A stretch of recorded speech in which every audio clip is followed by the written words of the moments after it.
Here's Ricky Meese. We have a report of a possible accident, State Street 110th South, and road work blocking a right lane of travel, causing some slowdowns southbound 7th East in Sandy. The Easter Bunny is coming to Jordan Landing Shopping Center. Bring the family March 23rd through the 30th to visit the Easter Bunny. Professional photos for purchase. Ricky Meese in the KSL Traffic Center. And our KSL weather, more clouds will be moving in with a storm front tomorrow afternoon and evening, and we'll see possible afternoon rain and mountain snow. Right now we're at 48 degrees with cloudy skies. I'm Dan Bomas from the KSL Common Spirit Health Studios. Listen online at kslnewsradio.com. We're Utah's news, traffic, and weather station. Inside Sources. Inside Sources. America's voice of reason. Boyd Matheson on Utah's home for elevated conversation. Inside Sources on KSL News Radio. As you well know, here on Inside Sources, our goal is always to get past the headlines, to get to the bigger conversations with great thinkers. And obviously, there's always a challenge going up against those that are in the instant certainty and instant gratification of spreading all the politics, the news, and the headlines. And the question is, can we get past that? And is it time to think again about what we think we know when it comes to the media? Let's begin. Think you know the news of the day? Think again with Boyd Matheson on KSL News Radio. Well, fascinating discussion took place down at Utah Valley University yesterday with Marty Barron. Of course, was the former editor at the Washington Post and has some very interesting takes on the current state of news and media, and someone who was in attendance, wrote a great piece at Deseret.com. Samuel Benson joins us on the line. And Samuel, first just give me kind of a high-level observation of what stood out to you yesterday in this conversation with Marty Barron from the Post. Sure. As always, great to be on, Boyd. And you're right. It was a fascinating discussion. Dr. Tumina, President Tumina's Utah Valley University, led it. And she wanted to talk mostly about Mr. Barron's new book called Collision of Power, which he writes about taking over the Washington Post in 2013 and then guiding the Post through the Trump administration. And Barron's now retired, so he kind of has this view from hindsight where he can kind of see the contours of the industry from a different perspective now. And it was fascinating to hear his diagnoses of what's happening in journalism, what's going well, and what needs to change. The biggest thing that he said is that journalists and news organizations in general need to spend less time on entertaining and more time engaging, doing all they can to be engaging, to be interesting, but in a deeply substantive way and not simply for the sake of getting clicks or keeping people entertained. Yeah, and I think that's such an interesting thing. And you described this in your piece, kind of the interesting thing when Jeff Bezos, of course, came in and bought the Post for $250 million back in 2013. Kind of describe that for us a little bit in terms of this idea of being interesting, not being boring, but also making sure we're actually getting to that education and informative space. Yeah, Mr. Barron said that there was a lot of concern when Bezos bought the Post. This is a big tech mogul coming in and buying a paper for a large sum of money. This had happened to other papers before, and there weren't always positive results. So they didn't know what Jeff Bezos was going to do. But he called in some of the editors, including Barron, and on the first day he said, look, I'm a business guy. I'm going to focus on business. I'm going to help us increase subscriptions. I'm going to help us increase engagement. But your job is to be the journalists and the editors, and I'm not going to interfere editorially. And the one piece of advice that he gave them was, or more of a command than advice, was don't be boring. And Barron said that that's kind of the lodestar that guided them through his time at the Post. I mean, you had the Snowden classified documents that they covered. They had all sorts of collisions with the Trump White House when he was there. They broke a lot of big news. And they certainly weren't boring, and that kind of became the lodestar for what they were trying to do. Yeah, I think I found that so fascinating. And one of the other areas you pointed out in your piece at Deseret.com that I want to dig into just a little bit more, because I think it's an interesting challenge and dilemma that many in the media are dealing with or grappling with. Obviously, the low trust levels, I think we're at a historic space there on so many institutions, not just the media. But you talked about how Mr. Barron went through those kind of common views of the role of media, of either moral clarity, neutrality, and objectivity. Break that down for us in terms of what those challenges are and where we should actually be focused. Yeah, that was really interesting. He went through those three different commonly defined roles of journalists, and he said a journalist shouldn't be neutral because this can often lead to negative both-siderism, or we could view something that's perhaps morally bad or morally good as both equal, and that is an issue. But then that leads you to moral clarity, and the journalist viewing himself or herself as being kind of the morally correct one, and those who disagree with them as being, morally inferior. And that, of course, is dangerous as well. I mean, you look at the Middle East right now. Yeah. You have well-intentioned people on any side of the issue discussing it in kind of moral high tones, and they're disagreeing, and that can cause issues as a journalist. And so Mr. Barron said that objectivity is the most important thing here, recognizing that journalists are people, that they have opinions, that they have views, and bringing those all to the table. But then once you do that, to do all that you can to have a degree of intellectual humility, understand that your opinion is what matters when you're reporting, and that you should bring in all sides of the argument, all kind of good intention, good faith arguments, and recognize that there's a degree of truth that you're trying to find, regardless of how you view it. Yeah, I think that's so important as you look through those in terms of the moral clarity, neutrality, and objectivity. That objectivity really is the beginning. And I want to unpack a little further that idea of intellectual humility. I think it's one of the things we've lost in a lot of our institutions and a lot of leaders today that I think is really the premise of our entire constitutional republic, and that is this humility enough to say, I might be wrong, or there might be a better way to actually do this. Certainly. I remember a few years ago, there were a handful of not reporters, but columnists at the New York Times that all wrote a column, one of their weekly or biweekly columns, about something they had been wrong about in the recent years. I remember David Brooks wrote about reparations, and I can't remember what the other folks wrote about, but they were all saying, I had been, standing for this opinion, this viewpoint, or I wrote about this and I was wrong, and here's why. And here's how I found out I was wrong, and why I came to accept kind of my failure in that sense.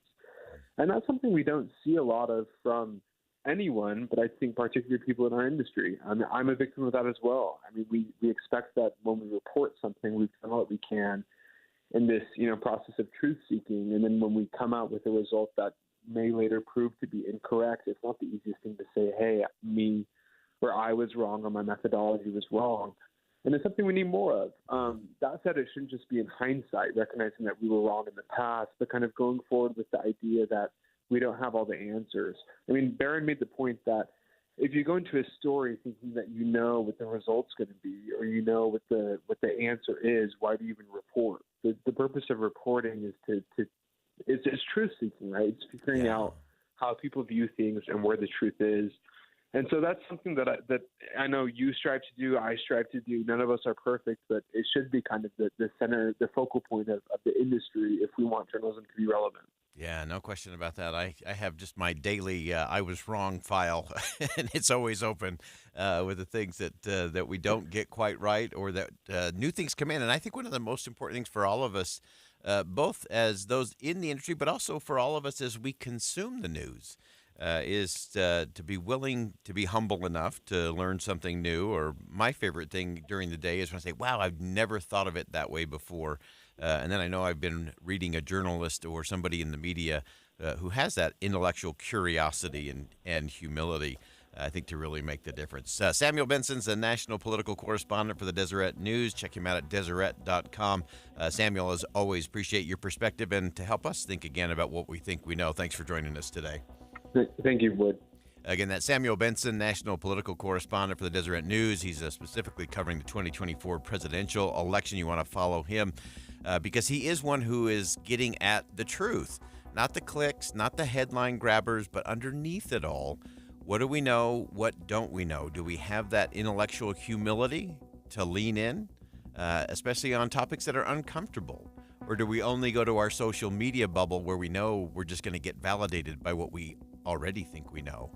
There's a better way to do it, and there's an important way to do it that will help us make sure we maintain the freedom that will allow us to keep thinking freely. We'll be right back.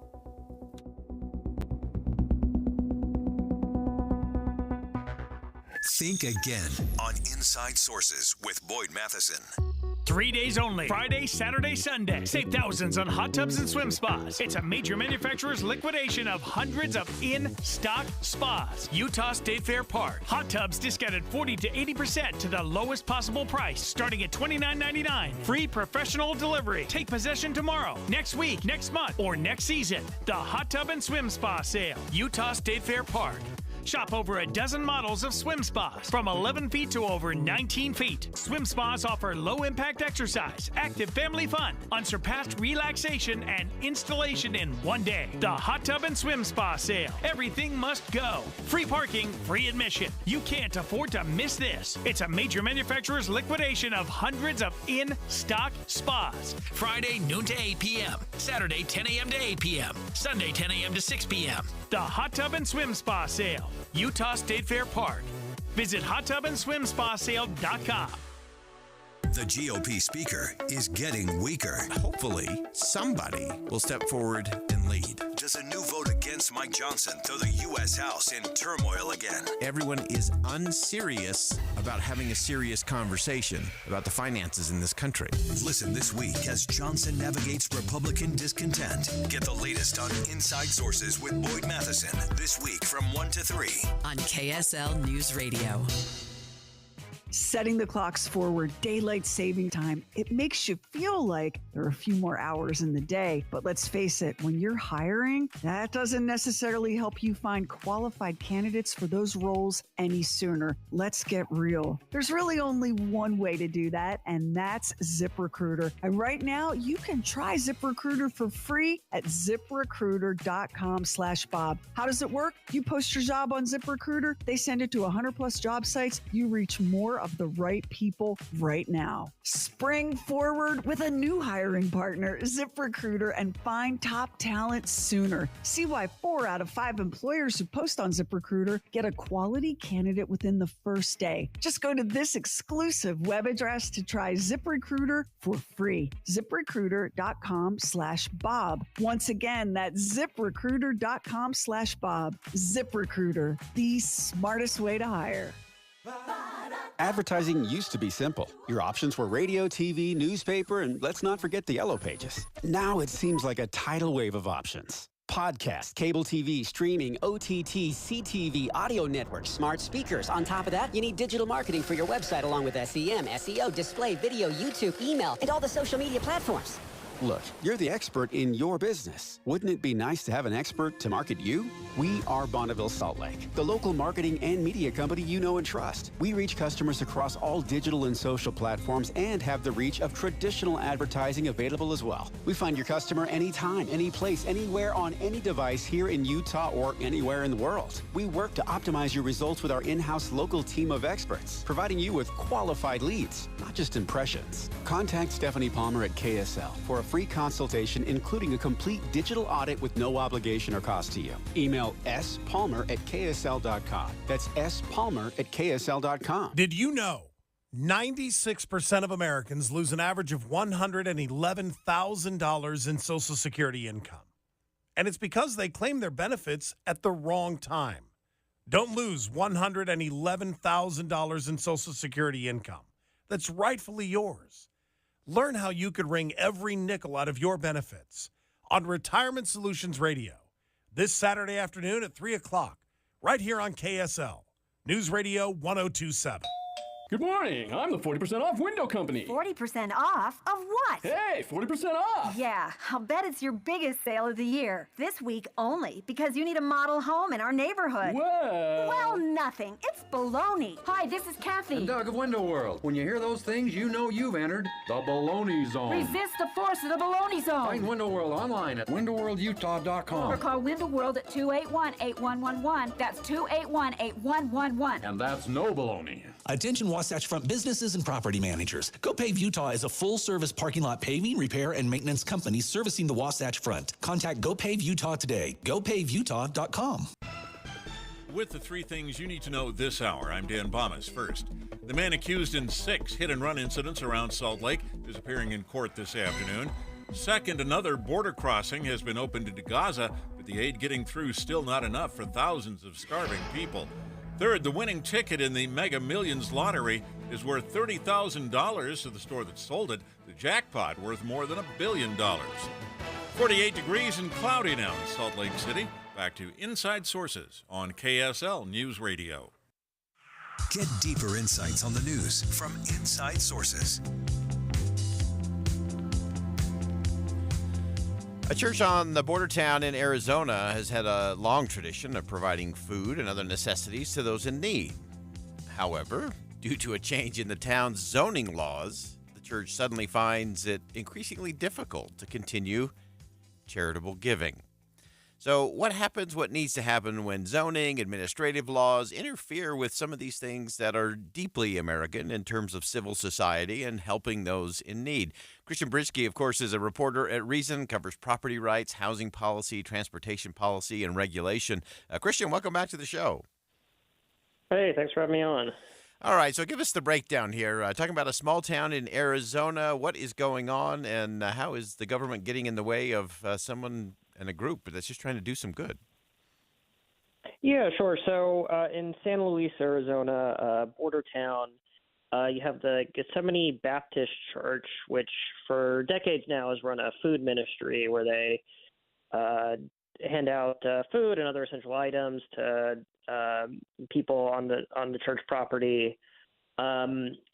This was, for the longest time, the city supported the church's mission by, letting them store food at a city-owned warehouse, by elected officials actually participating in the church's food drives. And while the church is in a residential area, for the longest time, their food ministry was considered what's called a legally non-conforming use. So it might not. So basically, it was a use that predated some of the zoning regulations that were applied to the property, but because it was an ongoing use, when those regulations were applied, they were allowed to keep going with it, which is not an uncommon arrangement for all sorts of properties. What happened most recently is that the town, and this is what I'm told from the church's lawyers, is the town got a new mayor who was much more critical of the church's food ministry for allegedly causing nuisances or for having large trucks deliver food in a residential area. So the city stopped letting the church use the city-owned warehouse, and then they started ticketing the pastor for various activities related to the food ministry. And so that's where we're at the moment. The church has now sued the city, making a number of legal claims, but they argue that what they're doing is still perfectly legal, but that's the dispute at the moment. Yeah, and I know you watch all these kind of zoning things happen across the country and different ways, and it's always kind of those interesting unintended consequences, but then you also look at maybe this one is an intended consequence by the mayor. But as you look at some of those, not just here in this particular case, but across the country, how else are we seeing this play out in terms of kind of that downstream impact of some of this kind of regulatory stuff? It's tough to say. We don't have comprehensive data, but it's relatively frequent where a church will have because churches' charitable activities, they're ad hoc.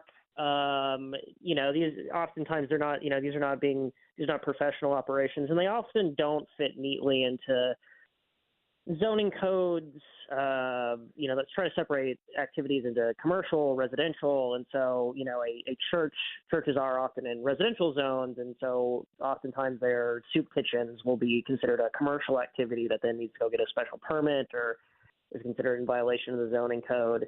I've covered a couple cases like that. There's other cases where maybe a church will be in a commercial zone and then tries to shelter people, have a cold weather shelter or something like that, and then is told, well, you're not in a residential zone, so you can't have people sleeping on the property. I've covered a few other cases like that.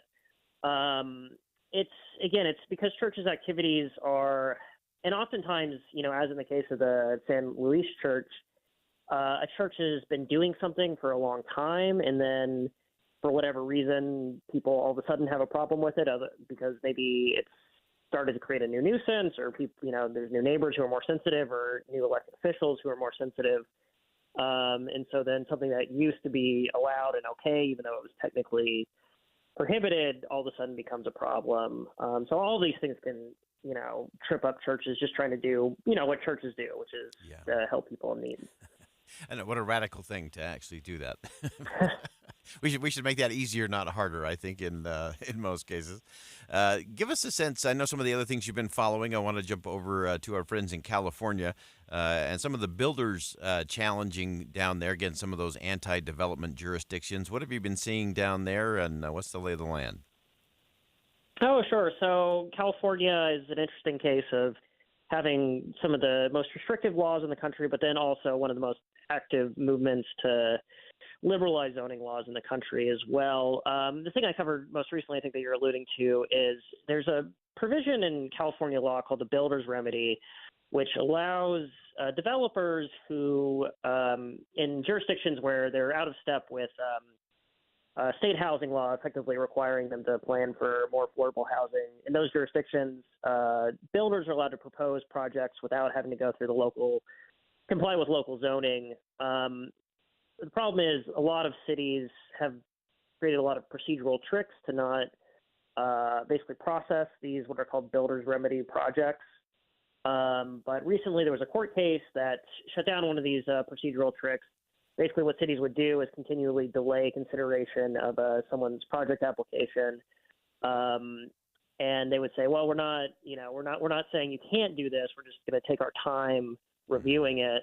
And a court there recently in LA County has said, no, that effectively counts as a denial. You either have to process these applications speedily, or you're, in violation of the law. So all a bit technical, all a bit in the weeds, but something that could open up a lot more avenues for building more housing in the state. Yeah. And then finally, just kind of zoom out from those kinds of things and some of the other areas that you're watching in terms of this kind of regulatory space. Obviously, some of those, the further they go, the more they start to infringe on a lot of different freedoms. But as you continue to keep your eye on it, what is something you're keeping your eye on that maybe we should be aware of? Yeah, sure. So a lot of states around the country this year have introduced bills that are kind of like these YIMBY package bills. So they would allow people to build multi-unit developments in single-family neighborhoods. They would allow people to build residential developments in commercially zoned areas. They would allow people to convert, garages or pool houses or what have you into accessory dwelling units, granny flats, and so forth. So there's a lot of bills that have been introduced around the country like that. Some have, most haven't passed yet. A few that have passed, the most conspicuously in Arizona, the legislature there passed a bipartisan bill making it easier to build housing, smaller starter homes, and then the governor there vetoed it. But that's what I'm covering right now while state legislatures are in session. Yeah, great stuff. Great perspective as always. Christian Bridski, of course, at reason.com. You can always check out his pieces there. This current one, Zoning versus the Good Samaritan. Again, it's an important one for all of us to keep in mind as we look at some of the things that happen. A lot of times we talk about the federal laws and how they're infringing. There's a lot of things right down to that local level that are impacting our days, impacting our communities in a significant way. Yeah, Christian, thanks so much for joining us as always. Yeah, thanks for having me. All right, Christian Bridski, of course, from Reason. Always love his perspective, and it is one of those where you just have to kind of scratch your head and say, okay, why are we doing this for a church, Gethsemane Baptist Church in Arizona, who's just trying to do some good things, distributing food and clothing and other essential items to the poor. They've been doing it for 2 decades. This was one of those that just doesn't quite add up to me. Hope it doesn't add up for you either. We'll step aside for some bottom of the hour news. More Inside Sources coming up next. Mom and Dad used to argue about everything, especially about Dad's drinking. It drove me crazy. It got so bad, I couldn't do my homework. I couldn't concentrate. I absolutely refused to let any of my friends come to our house for any reason. I would have been humiliated if anyone found out how much my dad drank and how loud my mom screamed at him. My family went from totally crazy to quiet, calm, and even peaceful. The only thing that happened is my mom started going to Al-Anon family groups. Her relationship with my dad really changed. I asked Mom if she would take me to her Al-Anon meetings, or to Alateen. I wanted to see if I could have a better relationship with my dad. I'm sure glad I did. If someone's drinking troubling you, you might be surprised at what you can learn in an Al-Anon or Alateen family group from people just like you. Call 1-888-4-ALANON or go to alanon.org. It's 1:30 at KSL News Radio. I'm Dan Bomas. Our top local story this hour, Utah seeing a huge drop in the number of building permits being issued and, in turn, less new housing. That's according to a report by a real estate online search company Point2. It says Utah issued 20% fewer building permits last year compared to 2022. Dan Eskich with the Gardner Policy Institute at the U says high interest rates are a big reason why. People are just priced out. And so developers aren't building it because they know they can't fill it, they can't sell it. Eskich says state programs and zoning changes to allow for more smaller homes are helping, but he says we need more buyer-friendly prices to start seeing the situation improve. Our top national story this hour from ABC News. Israel has opened another land crossing in northern Gaza, but the amount of aid coming through may not be enough to stave off starvation. Only about 13 trucks a day have been getting through to meet the needs of 300,000 people. Israel is trying to determine which aid group should be trusted to deliver aid to the north while fighting continues with Hamas. Your money at this moment, the Dow Jones average strongly up, 339 points on the day. The NASDAQ up just a bit. And our KSL weather, a front expected tomorrow afternoon, bringing more rain and snow. That's next. KSL News Time, 1:31. You know what's great about KSL's traffic coverage? Trained traffic reporters and real listeners. Trading information and making the commute safer and faster for everyone. Every 10 minutes on the 9s, we have you covered on KSL News Radio. Hi, I'm Henry Winkler. My eyes are very important to me. My eyes connect me with everything I love. I loved my late father-in-law dearly. He always lit up a room, but his vision dimmed with age. He had age-related macular degeneration, or AMD. And since partnering with Apellis, I've learned there's an advanced form of dry AMD called geographic atrophy, or GA. His struggle with vision loss made me want to help others know about GA's warning signs. For some, colors appear dull or washed out. For others, hazy or blurred vision make it hard to see details, like fine print on price tags. Many have trouble seeing in the dark, making driving at night difficult. GA gets worse over time and cannot be reversed. If you think you have GA, don't wait. Treatments are available. Ask a retina specialist about FDA-approved treatments for GA and go to GAWon'tWait.com. Planning for spring at Lowe's means big savings on outdoor power equipment, and Lowe's knows nothing feels better than free. Buy one select Ego string trimmer, leaf blower, or mower kit. Get one select 56-volt battery free. That's up to a $299 value. Power through spring with Ego, the #1 rated brand in cordless outdoor power. Because Lowe's knows home improvement. Valid through 4/3 while supplies last. Selection varies by location. Getting your biggest tax refund from Jackson Hewitt can lead to some spirited reactions. Jackson Hewitt! Jackson Hewitt is so sure they'll get you your biggest refund that if they don't, you get your money back plus $100. Jackson Hewitt! Switch to Jackson Hewitt and we'll beat what you paid last year, even if you filed online. Ain't nothing to it. Switch to Jackson Hewitt and pay less for tax prep, guaranteed. Proof of prior year payment required when filing. New clients only at participating locations through April 7th. Terms at jacksonhewitt.com. Introducing Peach Doors and Windows. Are you ready to upgrade your home with stunning new doors, but you're like me and you're just overwhelmed with how to begin? Well, at Peach, experience the luxury of custom-made doors that are tailored specifically for you. It's not just about looks, it's about durability, it's about security to protect what matters most. Fiberglass, energy-efficient aluminum, custom oversized glass doors, and so much more. Let Peach help you find the perfect match for your home, budget, and of course, your personal style. Visit the showrooms. No pushy sales tactics, only guidance from their very experienced staff. No inflated markups just to offer so-called discounts. Amazing home transformations begin with windows and doors. Serving Logan all the way to St. George. Just Google Peach Building Products and see it all for yourself. Traffic and weather together, brought to you by Sinclair's DinoPay app. Save up to 20 cents per gallon. Here's Ricky Meese. KSL traffic trooper giving us a heads up about a stalled semi in one of the turn lanes. It's the right turn lane going westbound 33rd South to go southbound on I-15, and that's definitely backing traffic in South Salt Lake. S&S Roofing is your trusted source for quality and affordability. They've been the top roofing company in Utah for over 40 years. Schedule an estimate now. Get a free quote at snsroofinginc.com. Ricky Meese in the KSL Traffic Center. Our KSL weather: valley rain and mountain snow moving in tomorrow, and a good chance of rain through the weekend. Highs will be in the 50s. It's 50 degrees right now, mostly cloudy. I'm Dan Bomas from the KSL Common Spirit Health Studios. Listen online at kslnewsradio.com for Utah's news, traffic, and weather station. Inside Sources. Inside Sources. America's voice of reason. Boyd Matheson. On Utah's home for elevated conversation. Inside Sources on KSL News Radio.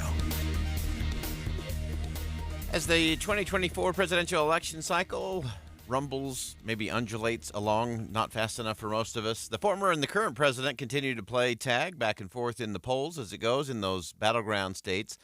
Both parties are, of course, making this the most important election of our lifetime. A lot of back and forth in terms of fate of the free world and existential threats to our constitutional republic. And now we get to the strategy of what are we actually going to do about all of this? What are the two candidates, leading candidates for both the Democrats and the Republicans doing?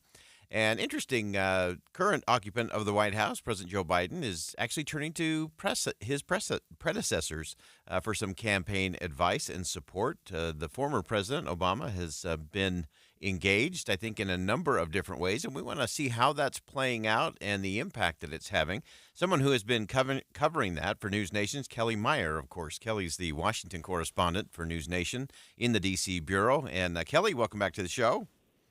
Thanks for having me. So give us a little bit of sense, as you've been watching this, it appears that former President Obama's presence has been a little more front and center lately in the White House.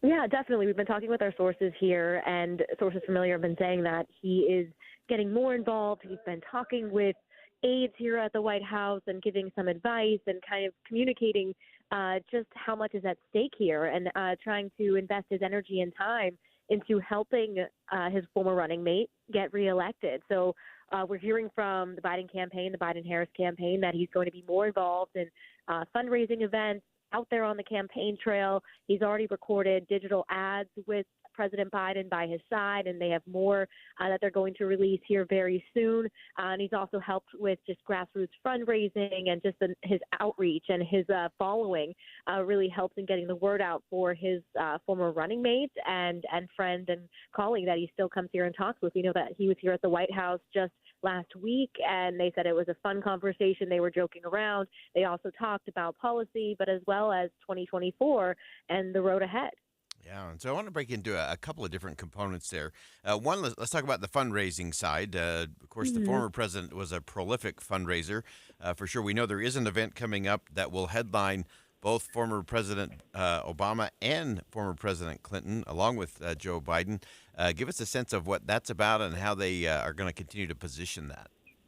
Yeah, and we know that they did a similar Meet the President event back in December, where I think they raised somewhere around $3 million, and that was just Biden and Obama. Now they're going to add in Bill Clinton, so the three of them will be there. The main event of the night is this armchair conversation moderated by Stephen Colbert, where the three of them will be there on stage. And actually, just here at the White House not too long ago, the White House press secretary talked about the historic nature of the event as much as she could without going into the campaign side, because, of course, she can't talk about that from here at the White House podium. But she talked about the historic nature of this event, having those three presidents on stage. And it'll be a big star-studded event.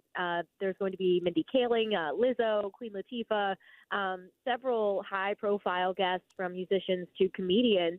But definitely the headline there is the three presidents coming out and just how much money they're going to raise. I think it's about $4 million so far. That's going to be tomorrow night in New York City at Radio City Music Hall. That will be a big one to be sure, and bringing in all the all the people and players for that one. And it is always I always feel for Karine Jean-Pierre that she has to navigate the Hatch Act on some of these things. Exactly. She always makes sure to say that. Yeah, exactly. It's become standard issue in all of her press conferences. Before she says something that may be more on the political side, she always gets that qualifier in there. I want to get a sense from you as well. Because I think this is an important one. You often find this where you have this tug and pull between the governing apparatus and the campaign apparatus. And obviously with the former President Obama weighing in a lot more, being on the phone a lot more, how is that playing inside of the administration? Sometimes, again, that can be a little bristly at times. Yeah, it's interesting. I mean, just talking with our sources here, the fact that he's been having conversations, we know, with Chief of Staff Jeff Zients. He's talking with Jen O'Malley Dillon, advisors here, kind of giving them advice and talking about 2024 strategy. So it definitely is somewhat blurring those lines between this current administration and the jump they're still doing here in the White House, but then what they're trying to do. And I think for the former president, Obama, he is trying to say that, if we want to continue on this progress, we have to keep him in office for another 4 years. So he's standing behind him and trying to do whatever he can to get him reelected, basically saying that the rematch between Trump and Biden might not be as easy as it was last time, and just giving him a warning that it might be a bit more difficult this time around. Yeah, no question about that. And is there any concern there inside the White House, again, kind of on the administrative side, in terms of the former president who is so dynamic, who is so good on the stage and on the stump, that he starts to outshine his former vice president, and that becomes both the age issue getting exacerbated a little bit, or just the brilliance of the Obama campaign ability versus the current president? Yeah, there's definitely, I'm sure that concern there. He's such a dynamic politician and was so loved by many in the Democratic Party when he was president. And when he comes back out, he has this kind of celebrity star-studded appeal to him. So there is that question of whether he will outshine his former running mate. But I think for the White House or the campaign, they just enjoy having them both together and kind of are using that, attention that Obama gets to help propel Biden's message. So kind of using some of his shine and relying on some of it to help Biden get ahead, especially maybe with some younger voters. Yeah. Anything else you're keeping your eye on as it relates to this portion of the strategy? And this is always the interesting season of the campaign. You've kind of got past the headache of primary season, which, of course, President Biden did not have a whole lot of pushback on. But now it's kind of this little lull season. Anything you're keeping your eye on before we get to the fall and the big push in the general? Yeah, no, I think it's interesting you asked, because I'm actually just hearing that former President Trump is now planning to go to New York City tomorrow for the wake for that New York police officer that had passed away. And I think that really does set up another interesting split screen moment. Trump and Biden continue to be in the same place at the same time for somewhat dueling events for different reasons. But now that, that casts a different split screen in the sense, here's former President Trump going to this wake, and then here's President Joe Biden fundraising with, celebrities on stage. So it'll be an interesting split screen to watch tomorrow and how this unfolds. Yeah, and I think that is, you may have just defined what is left of the 2024 campaign. It is going to be split screen from here to the first Tuesday in November. I think that's going to play it all out. Well, fantastic. Kelly Meyer, awesome as always, Washington correspondent in News Nation's Washington, D.C. bureau. Kelly, thanks so much for making time for us today. Thank you. Thank you for having me. All right. That's Kelly Meyer, again, Washington correspondent for News Nation and their D.C. bureau. Always great insight there. What's happening in and around the White House, and a lot of policy and a whole lot of politics going on, including former President Obama weighing in pretty regularly on the phone, impacting both administration and campaign. Something to watch. We'll watch it here. We'll step aside for a quick break. More Inside Sources coming up next. KSL Broadcast Group contests are open to participants 13 years of age and older that are residents of Utah, Idaho, Wyoming, and Nevada, unless otherwise specified. Employees or agents of the station, Bonneville International Corporation, or other area radio stations, or any entity associated with the contest may not enter. Persons who have won in the last 90 days from a station contest or event are not eligible. Full general contest rules are available at kslnewsradio.com.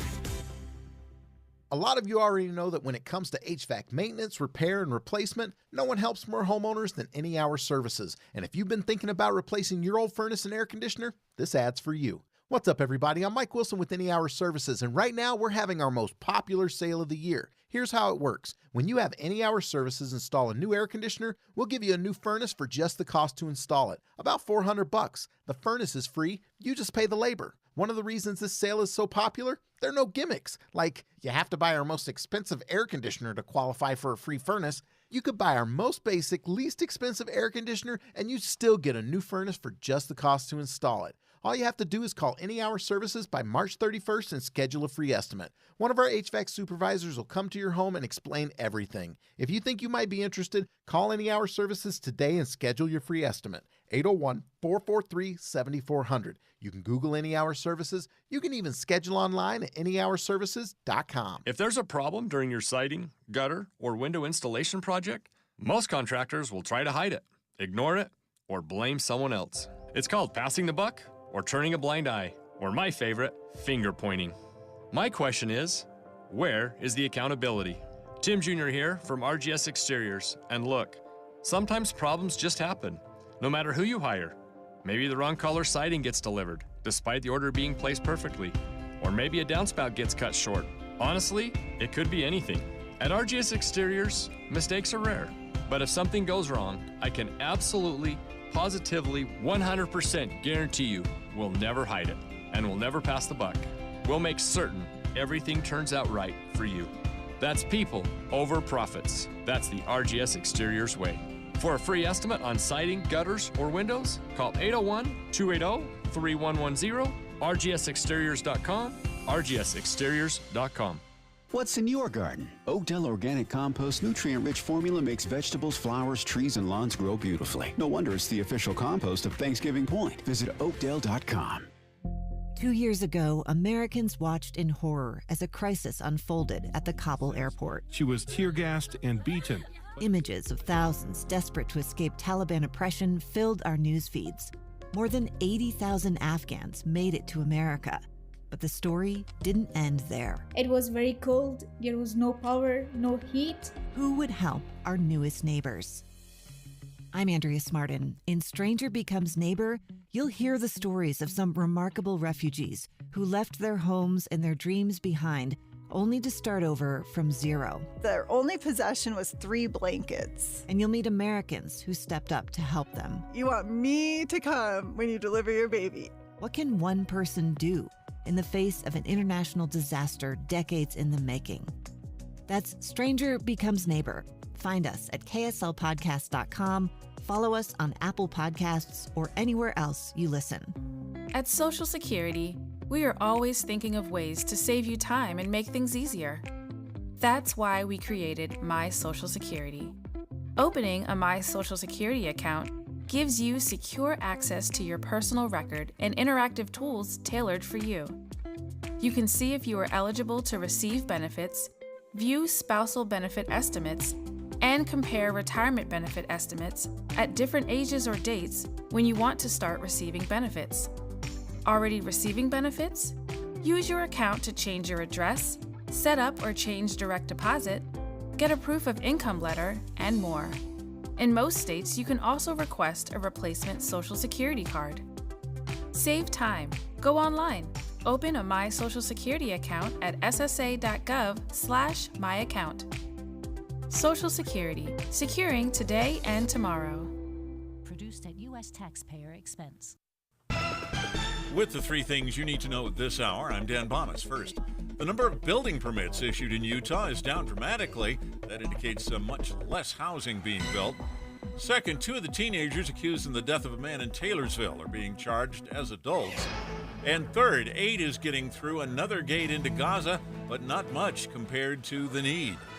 Right now, 50 degrees, mostly cloudy in Salt Lake City. Back to Inside Sources on KSL News Radio. Hear elevated conversation on crucial issues. Boyd Matheson on Inside Sources.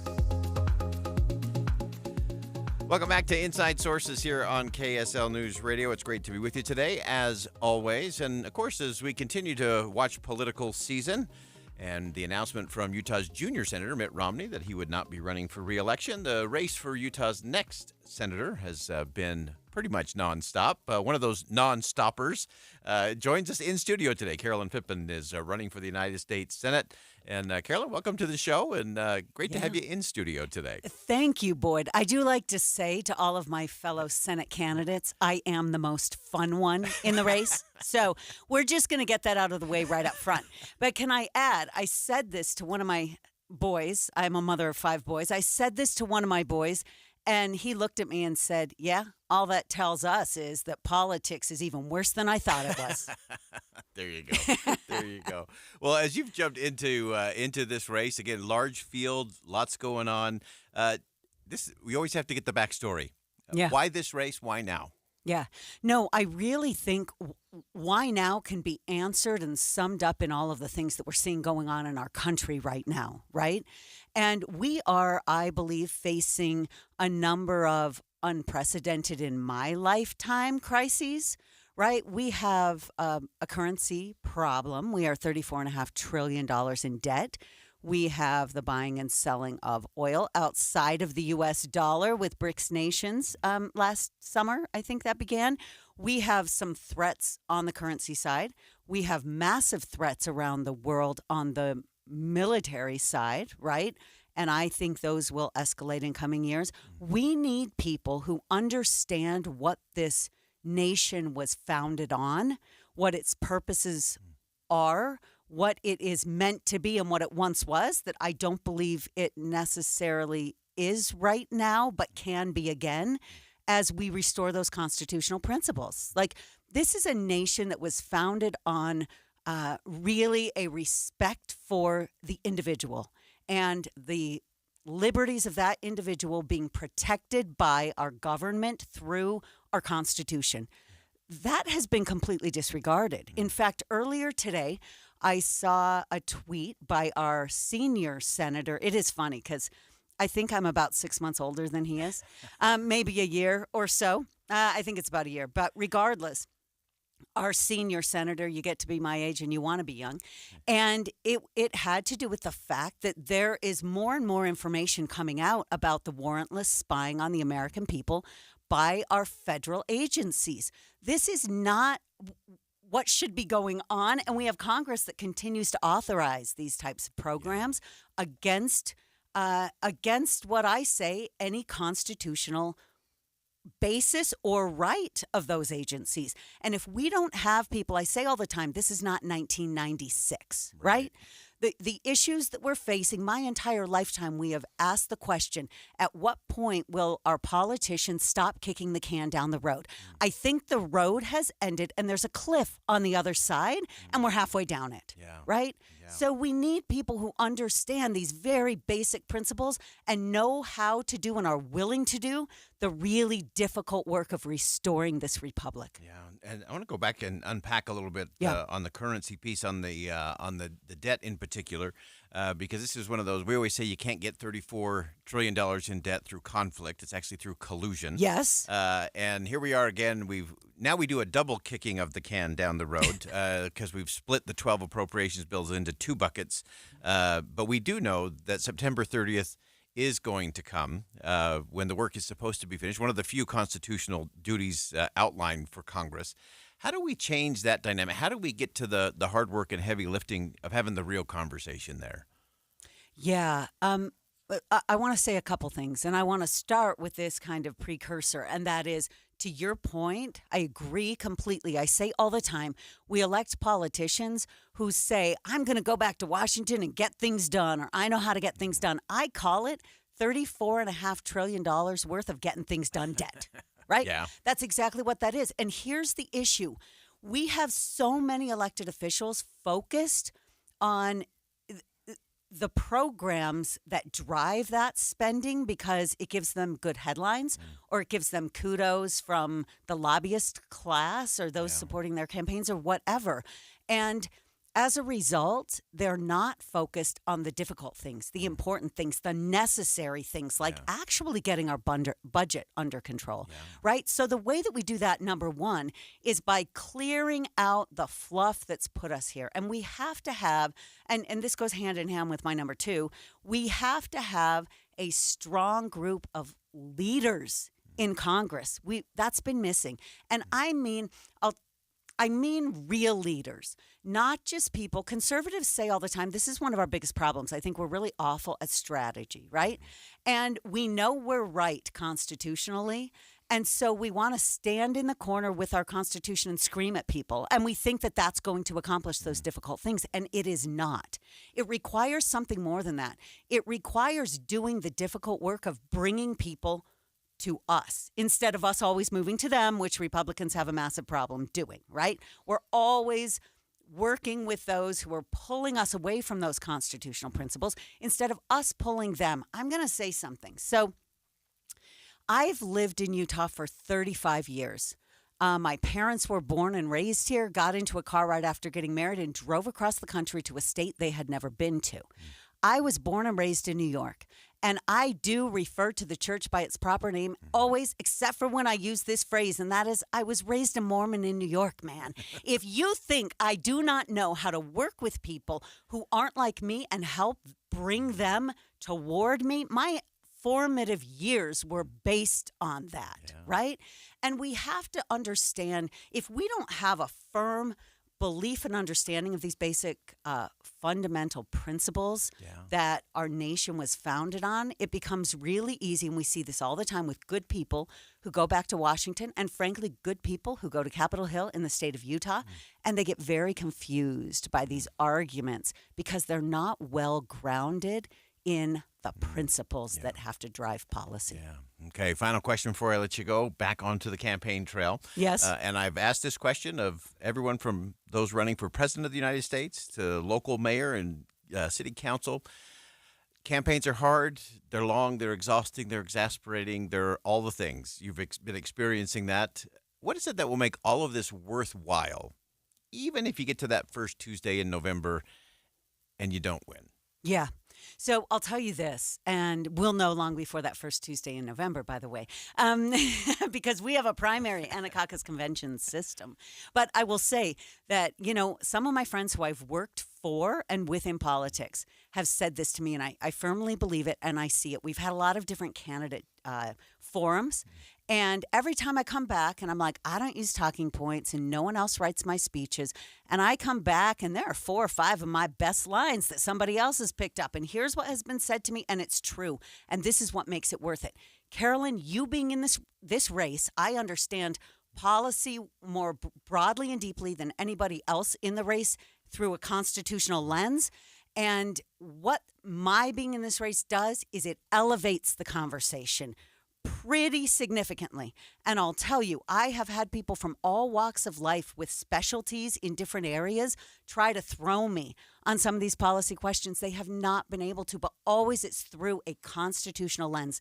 And if that's what we start talking about in this state and this country, we will be better off for it. Yeah. Carolyn Pippin running for the United States Senate here in the state of Utah. And Carolyn, I'm sure this will be first of many as we go through caucus and convention and then on to the primary in June. Thanks so much for joining us in studio today. Thank you, Boyd. All right, that's Carolyn Pippin joining us in studio today as we march our way through all of the politics and all of those running for the United States Senate. We'll continue to do that here on Inside Sources. And that's going to wrap up hour number 1 of Inside Sources here on KSL News Radio. We'll step aside for some top of the hour news, and we'll come back with a big hour number 2, dive into a few of the things on the international front. A lot to talk about there, so stick around. We'll be right back. More Inside Sources coming up next.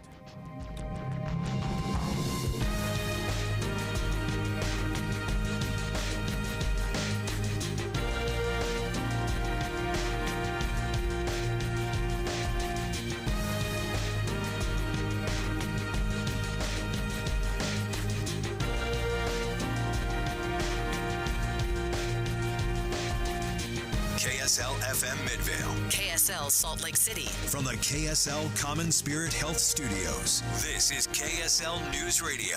Utah's news, traffic, and weather station. It's 2 o'clock at KSL News Radio. I'm Dan Bomas. KSL's top story this hour, millions of dollars will be going back to the victims of one of the biggest real estate scams in Utah history. The director of Utah's Division of Consumer Protection, Katie Haas, says 2 real estate celebrities were behind this scheme. We've heard stories of people going bankrupt. We've heard stories of families splitting up over the loss of income and the strain that this put on them. Dean Graziosi and Scott Yancey were known through TV and YouTube channels. They'll be paying back some of the money. Unfortunately, most victims won't be able to recoup all the money they lost. Our top national story this hour from ABC News. Along with the investigation, a massive cleanup will be necessary to get the Port of Baltimore back in business. The freighter that knocked down the Francis Scott Key Bridge contains a lot of fuel oil still, as well as hundreds of shipping containers on board. Transportation Secretary Pete Buttigieg says an underwater survey still needs to be completed with both divers and a remotely operated vehicle. Your money at this moment, the Dow Jones average now up 478 points on the day. The NASDAQ is up 83. And our KSL weather. Looks like a storm front will be moving in tomorrow afternoon. That's next. KSL News Time, 2 o'clock. We hope you have the right app on your phone for news. You probably have dozens. But the KSL News Radio app, well, it makes our live stream super easy. Plus, our talk shows are right there as podcast for your workday. That's the app for KSL News Radio.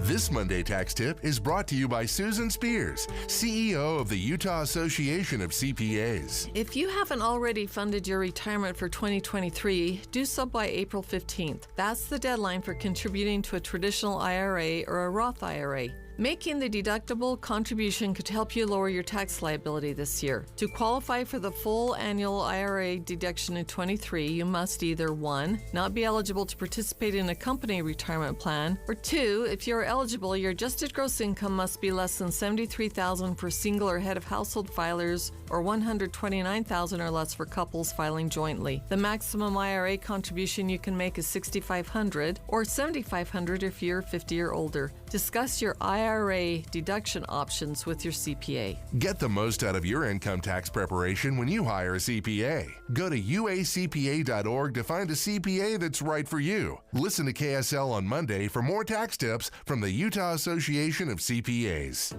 Are you stressing about your IRS tax problems? Have you received notices from the IRS threatening to garnish your wages, levy your bank accounts, or seize your property? You need an ally. Allies Tax Relief has tax attorneys and enrolled agents that are ready to fight for you. They have saved millions for taxpayers just like you. Allies Tax Relief can help put a stop to IRS collections and, most importantly, negotiate your tax debt. Here's Brenda, a happy client of Allies Tax Relief. I owed the IRS around $57,000, and they're about to start garnishing my paychecks. I heard a commercial on the radio about Allies Tax Relief, so I thought I'd give them a call. After a day, they were able to at least stop the garnishments, and after a few months of negotiations, I walked away owing the IRS only $301. If you owe the IRS, call Allies Tax Relief right now for your free consultation. Call 800-230-5174. 800-230-5174. That's 800-230-5174. Introducing Peach Doors and Windows. Are you ready to upgrade your home with stunning new doors, but you're like me and you're just overwhelmed with how to begin? Well, at Peach, experience the luxury of custom-made doors that are tailored specifically for you. It's not just about looks, it's about durability, it's about security to protect what matters most. Fiberglass, energy-efficient aluminum, custom oversized glass doors, and so much more. Let Peach help you find the perfect match for your home, budget, and of course, your personal style. Visit the showrooms. No pushy sales tactics, only guidance from their very experienced staff. No inflated markups just to offer so-called discounts. Amazing home transformations begin with windows and doors. Serving Logan all the way to St. George. Just Google Peach Building Products and see it all for yourself. Traffic and weather together brought to you by Sinclair's Dino Pay app. Save up to 20 cents per gallon. Here's Ricky Meese. We do have delays westbound on I-84 in Weber Canyon. It's due to an oversized load trying to get over to the South Weber Uinta area and maybe even onto I-15. But right now, backups for a couple of miles. Those delays will start after Mountain Green, traveling westbound I-84 over past the power plant. For fabulous food, atmosphere, and tradition, visit Five All's Restaurant. Five All's offers memorable dining experiences for any occasion. Birthdays, anniversaries, proms, graduation, engagement, and more. Visit fivealls.com. Ricky Meese in the KSL Traffic Center. Our KSL weather: valley rain and mountain snow move in tomorrow, and there's a good chance of rain through the weekend. Highs will be in the 50s. Right now, 52 degrees, mostly cloudy. I'm Dan Bomas from the KSL Common Spirit Health Studios. Listen online at kslnewsradio.com. We're Utah's news, traffic, and weather station. Inside Sources. Inside Sources. America's voice of reason. Boyd Matheson on Utah's home for elevated conversation. Inside Sources on KSL News Radio. After months of vetoes from the United States and a few more from Russia and China, the United Nations passed a resolution calling for a ceasefire between Israel and Hamas. We've been watching past the headlines now, some of the fallout, some of the dynamics, and let's take a little deeper dive. Let's begin. Think you know the news of the day? Think again with Boyd Matheson on KSL News Radio. Well, we want to get past just the headlines of all of this. We want to look at the President Biden and Prime Minister Netanyahu and the rift that seems to continue to grow there and some of the dynamics that's playing out abroad and here at home. Karen DeYoung, of course, is the associate editor and senior national security correspondent for the Washington Post. Always great writing and great thinking. And Karen, welcome back to the show. Thank you. Good to be here. So give us a kind of a baseline first in terms of the relationship between President Biden and Prime Minister Benjamin Netanyahu. Where do things stand? What is that relationship looking like in the post vote from the United Nations? Well, you know, President Biden often says about Prime Minister Netanyahu, I love you, but I don't like you very much. And I think that that's been kind of demonstrated in spades over the last number of months since this war began. You know, the administration very quickly said, we have your back. We will support Israel. We support its right to defend itself. And as the situation has gotten worse and worse in Gaza, the administration has become increasingly concerned and been increasingly public about those concerns, telling the Israelis they've got to back off, that there needs to be fewer civilians killed, there needs to be more aid going in there. And it seems like Netanyahu has sort of rejected that also increasingly publicly at every turn. And also the administration's idea for a longer peace plan for Gaza and the West Bank. So in the have your back category, the administration has 3 times vetoed resolutions in the UN Security Council calling for an immediate ceasefire in Gaza. Last Friday, they put forward their own resolution, the United States, that said an immediate ceasefire, as long as that's with the release of the hostages. This is what they've been negotiating with Israel and Hamas in terms of a temporary ceasefire. Their proposed resolution didn't put any time limit on it. That was vetoed by Russia and China.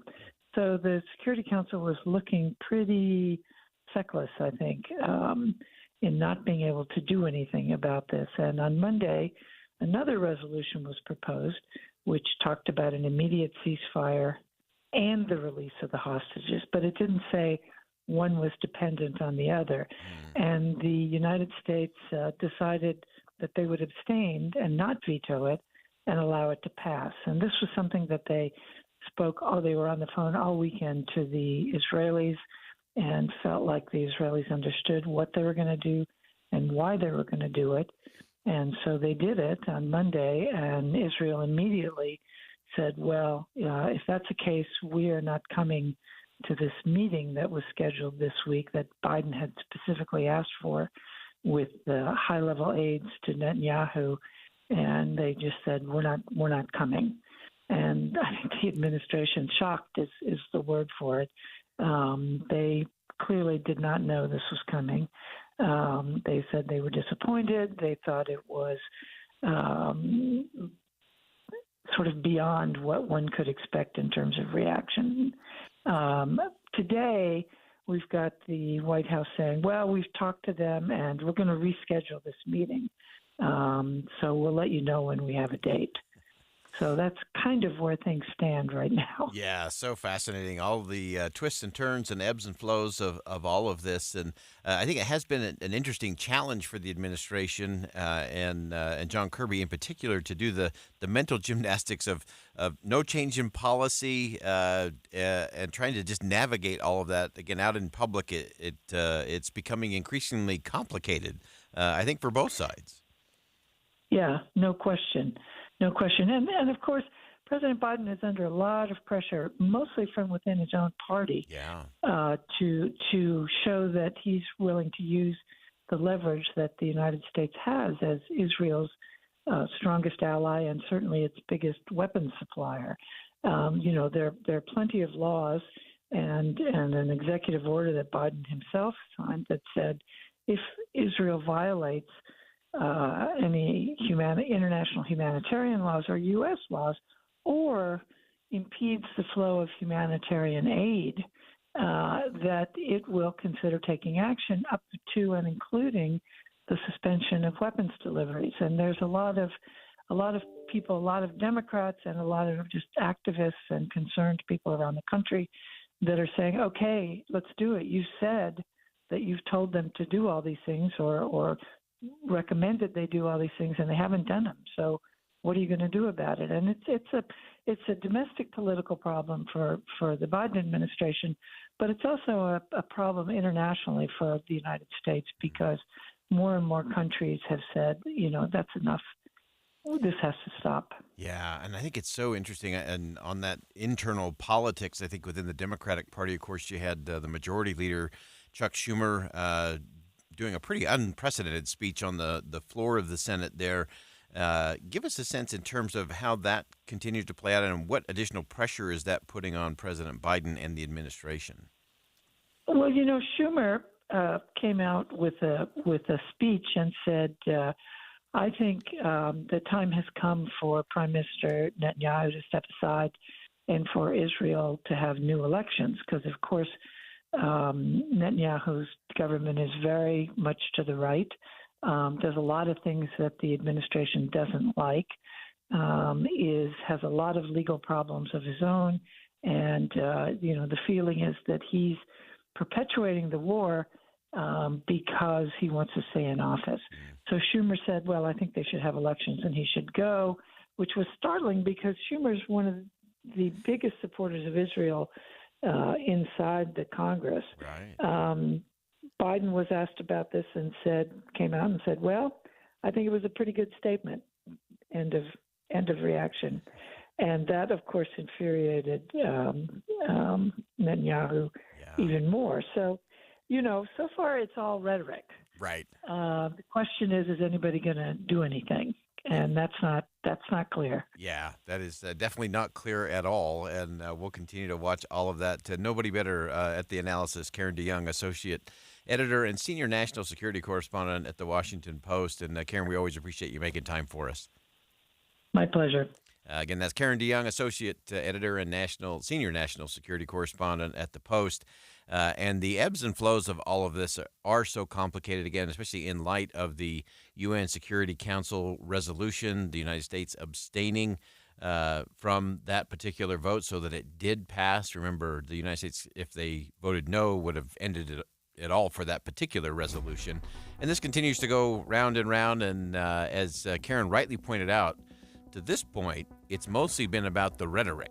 And whether that's from Chuck Schumer, whether that's from Benjamin Netanyahu, whether that's from President Biden, whether that's from others within the political sphere or other allies and enemies around the world, it's mostly been rhetoric. But I fear we're getting to a space where the rhetoric is going to wear thin and action's going to be taken, and then we'll see how the dynamics shift. So you got to get past the headline of it all. We got to rethink what we think we know when it comes to Israel, Hamas, Gaza, and the Middle East. We'll be right back. Think again on Inside Sources with Boyd Matheson. 3 days only. Friday, Saturday, Sunday. Save thousands on hot tubs and swim spas. It's a major manufacturer's liquidation of hundreds of in-stock spas. Utah State Fair Park. Hot tubs discounted 40 to 80% to the lowest possible price, starting at $29.99. Free professional delivery. Take possession tomorrow, next week, next month, or next season. The Hot Tub and Swim Spa Sale. Utah State Fair Park.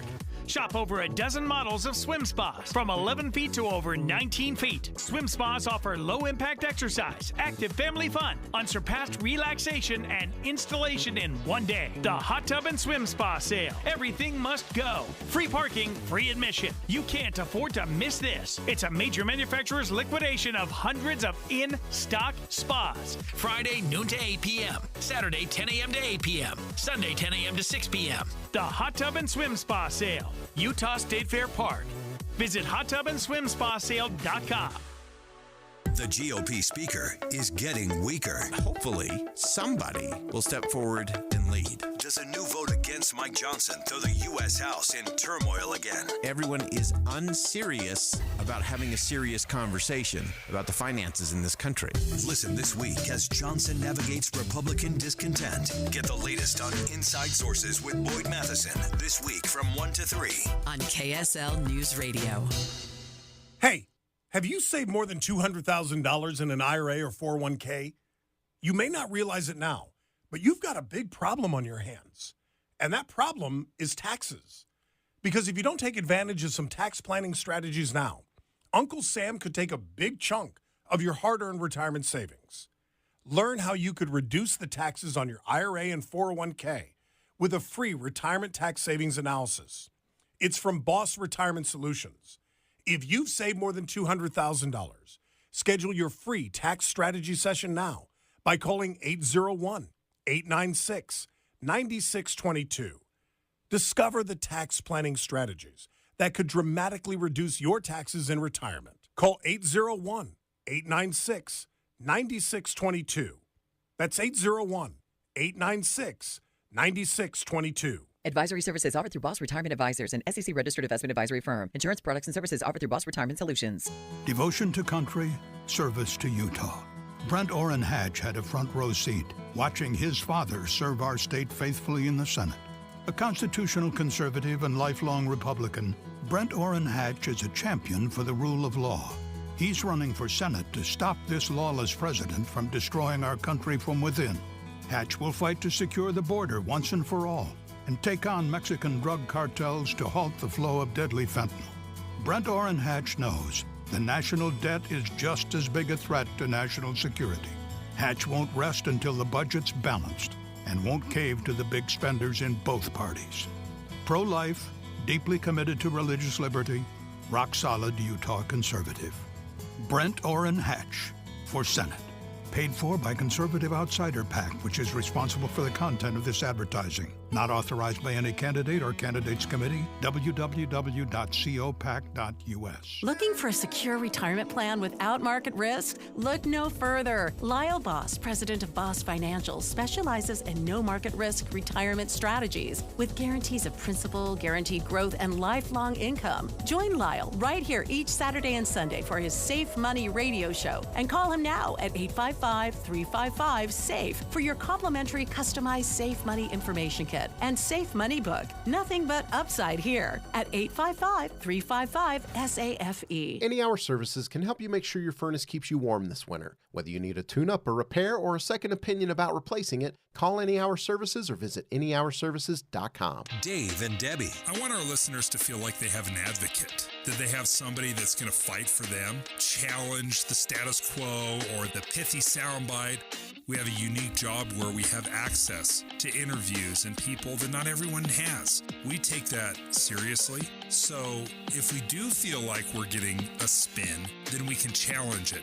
I love it when people tell me, I was just thinking about that question that you asked. I'm glad you asked that question. That's like the height of compliment. I want our listeners to feel empowered to use the information that they've learned on the Dave and Dujanovic show to help their families, to help make good decisions, help investigate other avenues to maybe protect their family's safety or protect their family's money.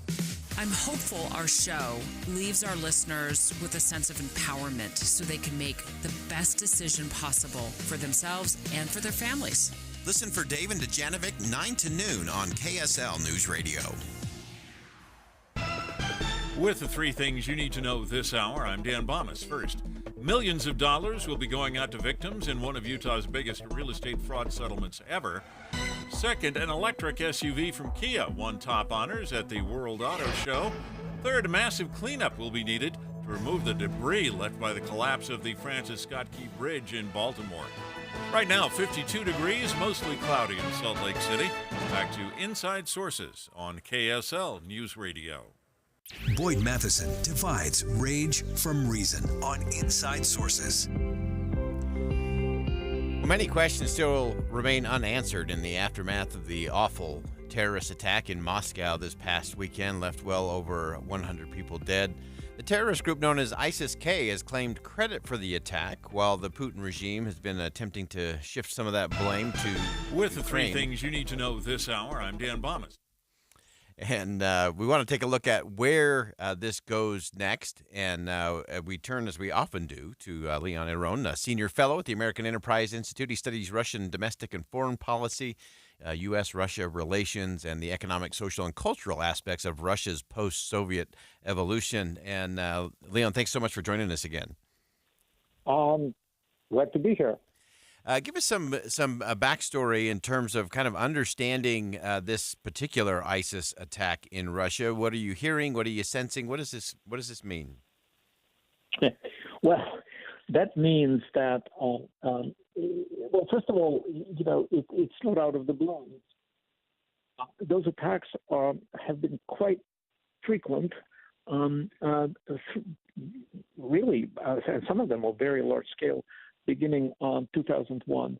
And then somewhere in Putin's third term, which is 2018 to 2024,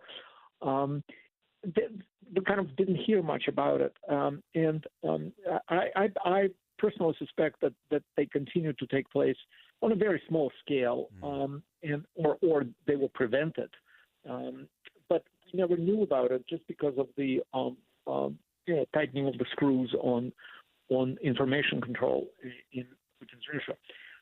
This is, in many respects, a payback to Russia for allying itself with the Alawite, which is Alawite regime in Syria, which is just as anathema to Sunni extremists who represent ISIS, as Shiites. Shiites are their mortal enemies. And so Russia, as you probably remember and your listeners remember, allied itself. In fact, it saved the Alawite regime in Syria, regime of al-Assad. And even more so now with the war in Ukraine, Russia, in fact, de facto allied itself with Iran, which of course is the major and the only Shiite state, and so that is sort of the kind of theological background of this whole story. Yeah, and I think it's so interesting, and you've pointed this out that most people don't think about this. That Moscow is the largest Muslim city in Europe after Istanbul, of course. And so this aligning, you've referred to it, I believe, as the Syria boomerang, that this is sort of coming around for Russia. I want to get into another aspect of this that you have been talking about, and that is that under Vladimir Putin, there's been at least one, perhaps a number of these kind of false flag terrorist attack. Kind of explain the basis of that and the impact of that. Well, I, as you probably saw, I and my colleagues, including Fred Kagan, who runs the critical threats and is very knowledgeable about the issue, don't think that this was a false flag attack. kind of, the fire in the Reichstag as the classic example of Hitler's Germany. Just too many things don't add up to a false flag. What is strange, and I must say, is what happened afterwards, which is that usually, this was clearly a rather complicated terrorist action, and then suddenly, presumably, the alleged perpetrators got themselves in a tiny Russian car and started driving all together to the, according to the authorities, to the Ukrainian border. And there they were sort of apprehended and arrested. Several things are wrong here in terms of the protocol of the ISIS terrorist operations. First of all, they should have immediately dispersed. Secondly, I really have not heard of ISIS terrorists ever being captured. They either kill themselves or they die in shootouts. Right. So this is all very strange to me. In other words, a bloody, horrific attack, which then sort of descends into a total amateurish theater. And while I don't believe that this is a false flag, I certainly don't exclude that deeply embarrassed about this attack, and of course blaming it on Ukraine, Putin and those around him simply just grabbed the first bunch of Tajiks that they could find, and torture. We know they tortured them, and so they could confess to anything.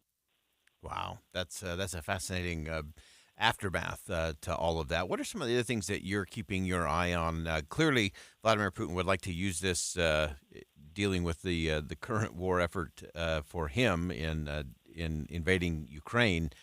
What else are you keeping your eye on? What are some of the dynamics on the ground there that we should be aware of?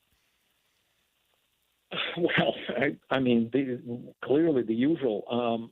There is if you could think that far back, there was a horrific attack on a school in Beslan, which is North Caucasus, and where dozens of children died and hundreds of people died altogether.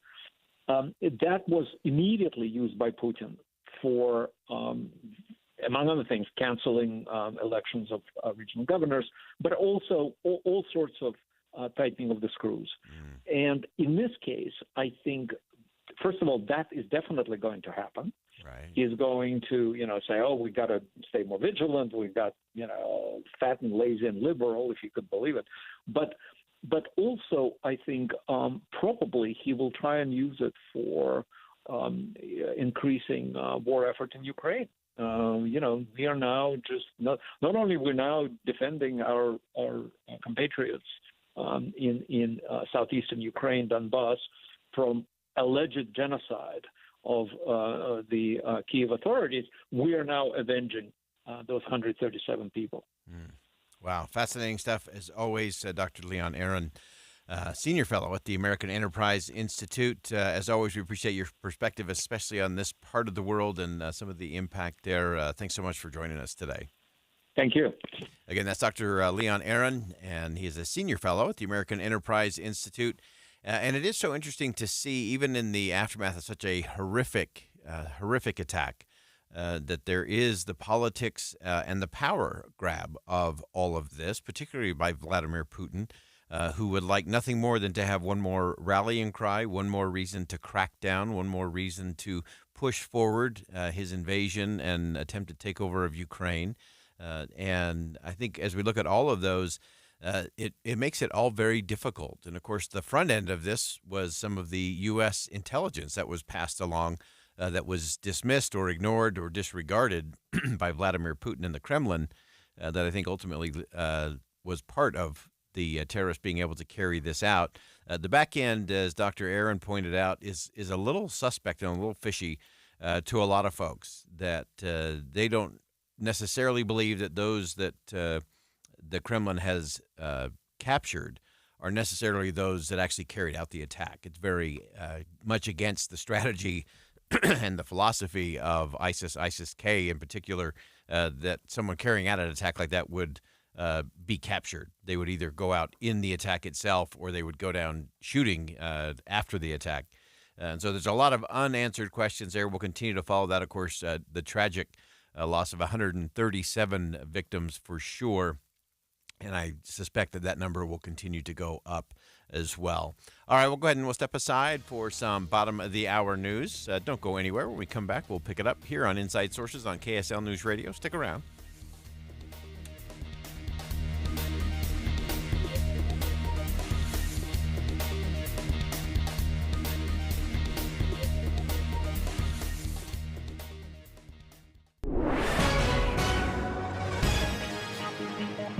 It's 2:30 at KSL News Radio. I'm Dan Bomas. KSL's top local story this hour. There are 75 bridges around the state of Utah that have been marked as structurally deficient. But Mitch Shaw with the Utah Department of Transportation says no need to worry. The bridges that people are driving on are completely safe. If a bridge was at all unsafe, we wouldn't have it open, and we would take immediate action to either replace it or fix it. Shaw says when they mark bridges as deficient, it's a way for them to flag those that need upgrades, rebuilds, and retrofits. Our top national story this hour from ABC News. Kia's new EV9 won top honors at the World Car of the Year Awards. It's a 3-row SUV. Best Design trophy went to the Toyota Prius, beating out a new model from Ferrari. The awards are handed out at the New York International Auto Show. Your money at this moment, the Dow Jones average closing trading today up 477 points. The NASDAQ was up 83, the S&P 500 up 44. And our KSL weather looks like another front moving in tomorrow afternoon. That's next. KSL News Time, 2:31. It's a priority for us at this station to bring you all sides of a story and to talk about the news fairly, completely. Get all the facts and be really aware. Utah's Morning News with us, Tim and Amanda. Weekday mornings 5 to 9 on KSL News Radio. Well, hello, it's me again. And like me, I'll bet you're ready for spring and a little green lawn again. I've got a tip. Don't spend a fortune hiring a lawn care company. Save some money and do it yourself. And here's how. Go to J&J Garden Center in Layton and purchase their simple, color-coded 5-step fertilizer system that covers up to 10,000 square feet and will rejuvenate your lawn for just $199.98. And nobody beats J&J's price. So for a lush, healthy green lawn, come and try J&J Garden Center's 5-step fertilizer system. I promise you won't regret it. Take the Layton Parkway exit, Main Street to Gentile, then what's 2 miles. You've got to see it to believe it. You really do. Country grown to your home, J&J Garden Center.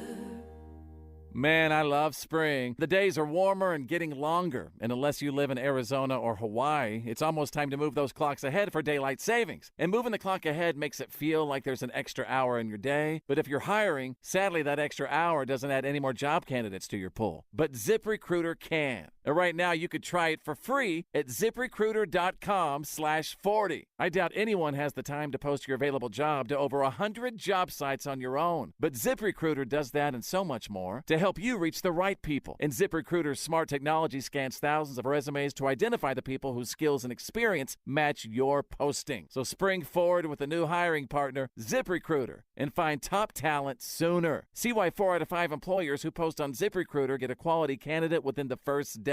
So go to this exclusive website to try ZipRecruiter for free. ZipRecruiter.com/40. Once again, that's ZipRecruiter.com/40. ZipRecruiter, the smartest way to hire. Good morning. I'm the 40% off window company. 40% off? Of what? Hey, 40% off! Yeah, I'll bet it's your biggest sale of the year. This week only, because you need a model home in our neighborhood. Well, nothing. It's baloney. Hi, this is Kathy. And Doug of Window World. When you hear those things, you know you've entered the baloney zone. Resist the force of the baloney zone. Find Window World online at windowworldutah.com. Or call Window World at 281-8111. That's 281-8111. And that's no baloney. Traffic and weather together now, brought to you by Sinclair's Dino Pay app. Save up to 20 cents per gallon. Here's Ricky Meese. Crews have responded to a crash in Murray South on 5600 West Vine Street. That's about 7th East. And we also have a stalled semi blocking a right lane of traffic westbound 33rd South at the turn to go southbound on I-15. New deals are blooming at Murdoch Hyundai. Pick your new car at the spring sales event. Receive 0% for 3 years on the Tucson or lease a new Elantra for only $199. Ricky Meese in the KSL Traffic Center. And our KSL weather, valley rain and mountain snow move in with a front tomorrow, and there's a good chance of rain through the weekend. Our highs will be in the 50s. Right now, we're at 52 degrees with mostly cloudy skies. I'm Dan Bomas from the KSL Common Spirit Health Studios. Listen online at kslnewsradio.com. We're Utah's news, traffic, and weather station. Inside Sources. Inside Sources. America's voice of reason. Boyd Matheson on Utah's home for elevated conversation.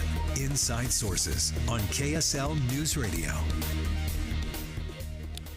Well, the impact and sudden collapse of the Francis Scott Key Bridge in the city of Baltimore earlier this week has caused shockwaves throughout the city. And, of course, impact of the collapse will be felt for a very, very long time. However, as we look at the efforts that have already begun to clear debris from the river, to mitigate the impact on people's lives and the overall economy, not just in the Maryland area, but throughout the country. So we want to dig in just a little bit in terms of what needs to be done in the aftermath of this kind of major accident. And what role does the federal government play? What is the state going to have to do in this kind of recovery effort? So I want to start with something that took place just about an hour and a half ago. Secretary of Transportation Pete Buttigieg held a press conference to talk about the recovery effort. In that press conference, he laid out the main points that the Department of Transportation will be dealing with.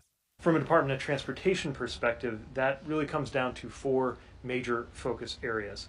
Reopen the port, deal with the supply chain implications until the port does reopen, rebuild the bridge, and deal with the surface transportation implications until the bridge is rebuilt.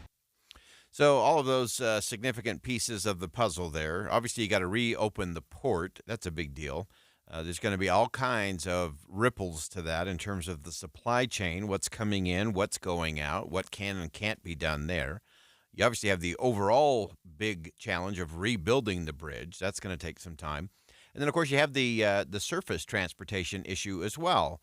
And there's sort of three bridges or systems. One's more of a tunnel that actually move people back and forth around that particular area, some taking people from the Maryland side into Washington, D.C., and as you look at that part of it, that's clearly going to create some extra congestion, some extra traffic concerns. So those are going to have to be dealt with. And some of that will be federal, and a lot of that's going to have to be local as well.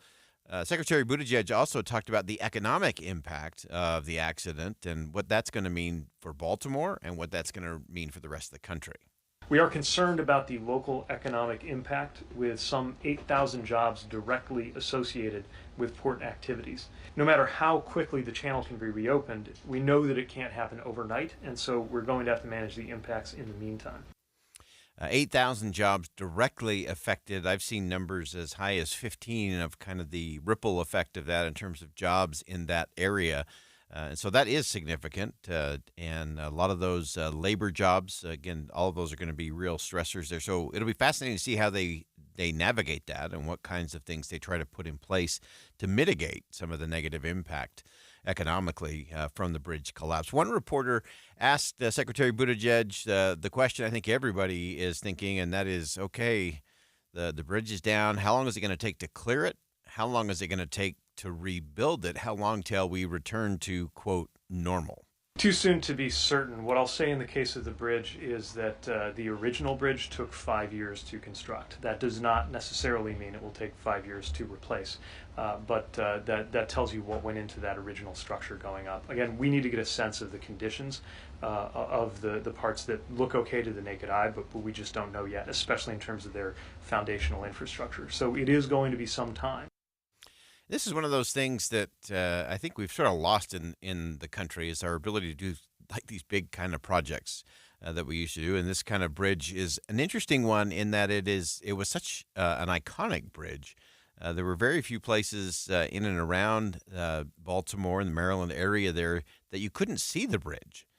And, of course, the historic significance of it being the Francis Scott Key Bridge, I think added to that lore and kind of the luster that it put on the city. And so I think there's a little bit of a feeling of loss today as people recognize that something they've looked at and looked towards for so many years is now just gone in an instant. I think that's an interesting thing to keep our eye on as well. As Secretary Buttigieg closed out the press conference today, and again, this was part of the White House press briefing, he talked about the case of other large industrial accidents. He talked about infrastructure failures. He talked about how the country will do what it has always done in these kinds of challenges, and that's come together, support rebuilding as long as it takes to get things going for Maryland, for Baltimore, and for the country. Bottom line, as President Biden has made clear, the federal government will provide all of the support that Maryland and Baltimore need for as long as it takes, and we will work with Congress to deliver on that. For the families of those presumed lost, for the people of Baltimore who are going to be feeling this closure in day-to-day life, and for everyone affected by the port closure and its supply chain impacts, the President and the whole government will be here with you until everything is rebuilt stronger than ever. So, again, a positive message there from Secretary Buttigieg that the government's going to stay there, that they're going to help those that have been impacted and affected by all of this as long as it takes. That's usually the call in these kinds of situations. And it will be very interesting. The bridge was nearly 50 years old, 47 years old, first opened up in 1977. And so that's another interesting thing to look at. We've heard a lot about the aging infrastructure of the country. I don't think the age had anything to do with the collision that took place. I don't think any bridge would be built to sustain that kind of force coming at it. And so I don't think this was necessarily an aging infrastructure issue. Just an unfortunate accident, to be sure. And, of course, there's a lot of things still going on in terms of the investigation and what caused that barge to lose power, lose control like that, and slam in to the Francis Scott Key Bridge. There was an interesting piece in The Atlantic today as well talking about the bridge and what it has meant to the city. And one of the things that I thought was really interesting was that this little place in this inlet where a lot of times it feels kind of small and people feel kind of trapped, that the bridge was this visual of hope for the future and possibilities. It was the connecting point. It was what allowed things to come from around the world into Baltimore, into Maryland, and for Maryland to send its best out into the world and to be part of an interconnected world. And so I thought that was an interesting thing. The mental, emotional component to the bridge is one that I don't think we've really talked about a whole lot. But I do think there's some interesting things that we'll continue to keep our eye on as it relates to that, because I do think that's an important thing for Baltimore. I think this was part of its psyche. It was part of its heritage and history. And it was, again, this connection to the rest of the world. It was really the way it did that.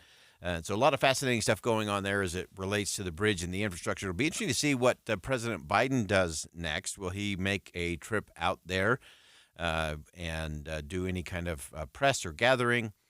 Clearly, we've had loss of life as well. So that's another important component to all of this. And one of the challenging points, I believe, too, there's been a lot of press conferences around this tragic accident and the bridge collapse. And, again, there are families that had loved ones who didn't come home from work. those that were working in and around there. I do think the response, I think, was swift. If you look at the timeline of how that played out and the fact that they were able to stop additional traffic from going onto the bridge, clearly saved a lot of lives. The fact that there was a Mayday there that alerted a lot of folks to get out of the way and to get into safer spaces, I think was also very important in this whole process. So an interesting thing to keep our eye on as we look at the bridge collapse and the aftermath and what comes next. This will be a long one. We know it took 5 years to build in 1977. How long will it take now? How long will the red tape and the regulatory things that have slowed down so many other infrastructure projects impact the rebuilding of the bridge in Baltimore? We'll track that as well. We'll step aside for one last break and come back with some final thoughts on Inside Sources here on KSL News Radio. Stick around. We'll be right back. In the history of the world, nobody has ever said, "Yay, we need a new roof." But when things aren't quite right up there, don't wait. Call IWC Roofing, the highest-rated roofing contractor in Utah. IWC has been in business since 1997, and they offer the best value pricing in Utah, along with the best warranty in the business. They're one of the few Owens Corning Platinum-certified roofers in the entire state. They have their own installers, no subcontractors crawling around on your roof, and at IWC Roofing, they'll send you pictures from up on the roof to show that you're getting exactly what you paid for. In most cases, they'll re-roof your home in one day. They'll clean up and pressure wash your driveway. IWC roofs more homes than any other company in Utah, so they can offer you a better price, and right now, an extra $1,500 off your new roof. Call IWC Roofing for a no-pressure quote, 801-232-5690. Call 801-232-5690 or go to IWCRoofingUtah.com. Join KSL in the movie show this Friday from 10 to 1 at the Layton NPS store at 1150 North Main Street and LaytonNPSstore.com. Derek Overstreet, founder of the New Millennium Group. We're a financial planning firm. Listen, we're fiduciaries. We have advisors standing by right now to take your call. That's 888-999-6370. 888-999-6370. The reason you're going to want to call is we're going to help you retire 3 to 5 years before you thought possible. Now, imagine how that would be if you could actually retire 3 to 5 years sooner than your plan was. The way we do this is by putting together a step-by-step plan, taking into consideration any rental properties that you have, any pension income that you have, your Social Security. Listen, we put that all together for you in writing. It will allow us to build your income based on inflation. You know, inflation has been rapidly rising. You and I both need a plan that whatever we start out our income at, in 5 or 10 years, we're going to need 40% more income. So if you're one of those people listening and you'd like a plan in writing, give us a call at 888-999-6370. That's 888-999-6370, or go to utahsfinancialplanner.com. Advertising used to be simple. Your options were radio, TV, newspaper, and let's not forget the yellow pages. Now it seems like a tidal wave of options. Podcast, cable TV, streaming, OTT, CTV, audio networks, smart speakers. On top of that, you need digital marketing for your website along with SEM, SEO, display, video, YouTube, email, and all the social media platforms. Look, you're the expert in your business. Wouldn't it be nice to have an expert to market you? We are Bonneville Salt Lake, the local marketing and media company you know and trust. We reach customers across all digital and social platforms and have the reach of traditional advertising available as well. We find your customer anytime, any place, anywhere on any device here in Utah or anywhere in the world. We work to optimize your results with our in-house local team of experts, providing you with qualified leads, not just impressions. Contact Stephanie Palmer at KSL for a free consultation, including a complete digital audit with no obligation or cost to you. Email spalmer@ksl.com. That's spalmer@ksl.com. 3 days only. Friday, Saturday, Sunday. Save thousands on hot tubs and swim spas. It's a major manufacturer's liquidation of hundreds of in-stock spas. Utah State Fair Park. Hot tubs discounted 40 to 80% to the lowest possible price, starting at $29.99. Free professional delivery. Take possession tomorrow, next week, next month, or next season. The Hot Tub and Swim Spa Sale. Utah State Fair Park. Shop over a dozen models of swim spas from 11 feet to over 19 feet. Swim spas offer low-impact exercise, active family fun, unsurpassed relaxation, and installation in one day. The Hot Tub and Swim Spa Sale. Everything must go. Free parking, free admission. You can't afford to miss this. It's a major manufacturer's liquidation of hundreds of in-stock spas. Friday, noon to 8 p.m. Saturday, 10 a.m. to 8 p.m. Sunday, 10 a.m. to 6 p.m. The Hot Tub and Swim Spa Sale. Utah State Fair Park. Visit hottubandSwimSpaSale.com. Common Spirit Health. Hospitals, clinics, and caregivers all connected to advance healthcare in Colorado, Kansas, and Utah. Healthcare with human kindness is here. Hello, human kindness. Jazz Plus is here. With Jazz Plus, you can watch games live from your TV, computer, tablet, or phone. So don't miss any of the action when you're at home or away. Can't get enough of your favorite team? Go behind the scenes and see what the team is up to on and off the court. With flexible plans, you can choose what works for you, from full season to monthly, or just pick a single game you want to watch. Sign up and subscribe today at UtahJazzPlus.com. It's been a rough winter for sure, but visitors are flocking to Box Elder County. Our feathered visitors, that is. Bear River Migratory Bird Refuge is busy hosting swans to swallows, geese to grebes. The spring migration is in full swing, and all that's missing is you.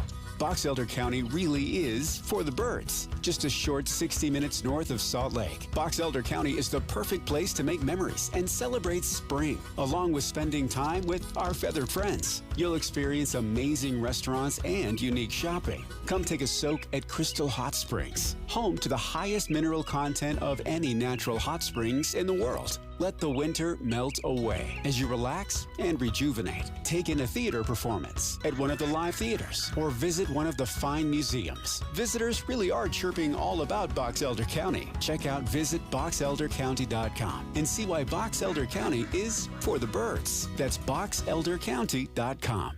Jeff Kaplan. I'm energized by breaking news. First of all, because it's right now, and second of all, because in many cases the audience needs to know. There's no more important service that we can provide, and I find it critically important to get more details to the audience as quickly as possible. There's nothing more energizing than that for me. Not at all. The most important thing we do is breaking news.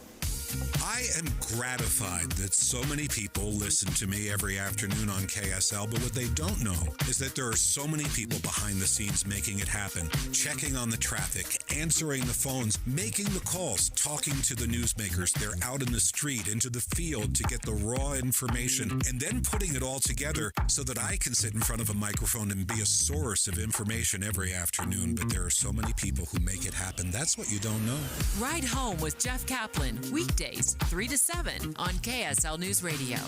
Odds are, if you have a 401k, it's set up with your payroll provider or an insurance company. I'm Jeff Jr. with Trajan Wealth, and if you're using your payroll provider or an insurance company for your 401k, the employer may be overpaying for the plan, the employees may have blasé investment options, and those blasé investment options may cost more than they should. Not with Trajan Wealth. Call us today, 801-899-7600. That's 801-899-7600. Services offered through a third-party partner. With the three things you need to know this hour, I'm Dan Bomas. First, the men accused in a series of hit-and-run cases around Salt Lake appeared in court this afternoon. Second, there are 75 bridges around the state designated as structurally deficient, but UDOT says none of them are unsafe. Third, there were Ferraris and BMWs on display at the International Auto Show in New York, but cars from Kia and Toyota took top honors. 52 degrees, mostly cloudy in Salt Lake City. And back to Inside Sources on KSL News Radio. Inside Sources. Inside Sources. America's voice of reason. Boyd Matheson. On Utah's home for elevated conversation. Inside Sources on KSL News Radio.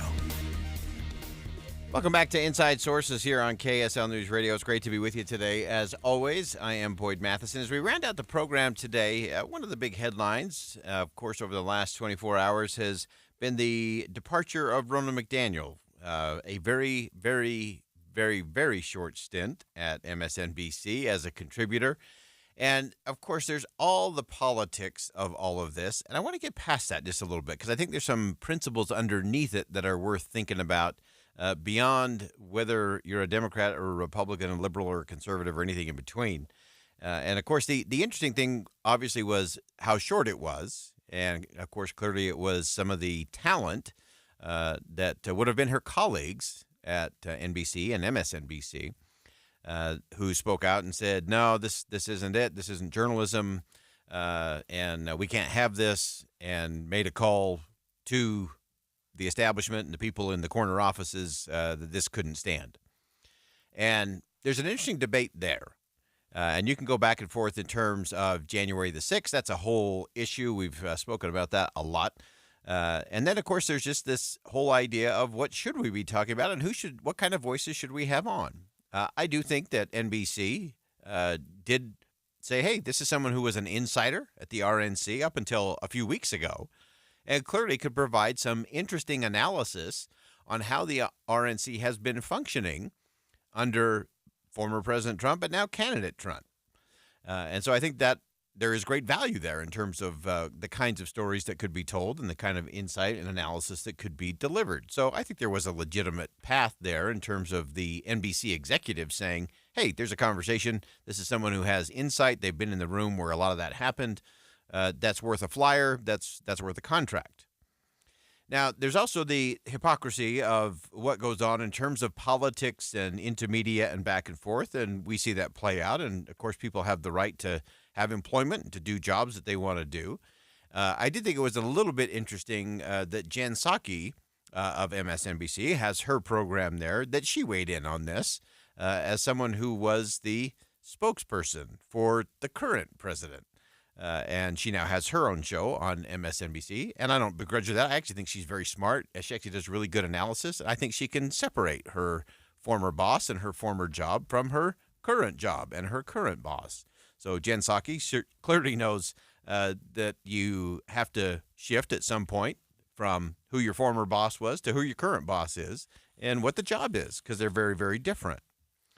I think one of the other important and interesting lessons to me coming out of all of this is I think Ronna McDaniel made the mistake that many on the Republican side of the aisle have made over the last 8 years, and that is they believed they had a relationship with former President Donald Trump. And the reality is he doesn't do relationships, he does transactions. And as long as the transactions are lining up, then you're good. But when you get crossways or you're on a different side of an issue, a project, a deal, then you're done. And it's why I often use the example of Mitch McConnell. Mitch McConnell and former President Trump worked together on a lot of deals. They never had a relationship. And some people could never quite understand that. How can Mitch McConnell and Donald Trump both be together, shaking hands, signing a bill, and then 2 hours later, the former president was firing a shot across the bow by way of social media against Mitch McConnell? Well, it's because everything's a transaction. I think Ronna McDaniel thought she had a relationship with the former president, but the moment that she stopped being an advantage to the former president inside of the RNC, she was moved out of the RNC. And a lot of the criticism she took, to her credit, she stayed neutral as the primary season was working through for the Republicans. Former President Trump didn't like that. He thought he should get a little better and a little different treatment from the rest of the candidates. When that didn't work out, then the former president started to make moves that when he became the presumptive nominee, that things would change and that he would have people more loyal to him going in. I think there's also a lesson to be learned in terms of just kind of what happens in the wake of the former president, because there aren't a lot of people doing really well in the wake of their transactions with the former president. I often go Shakespearean in that space, that who for one small grape would the entire vine destroy. The former president is really good at being in the grape business, but a lot of destruction follows for a lot of folks. And the interesting thing is it's not just people on the right.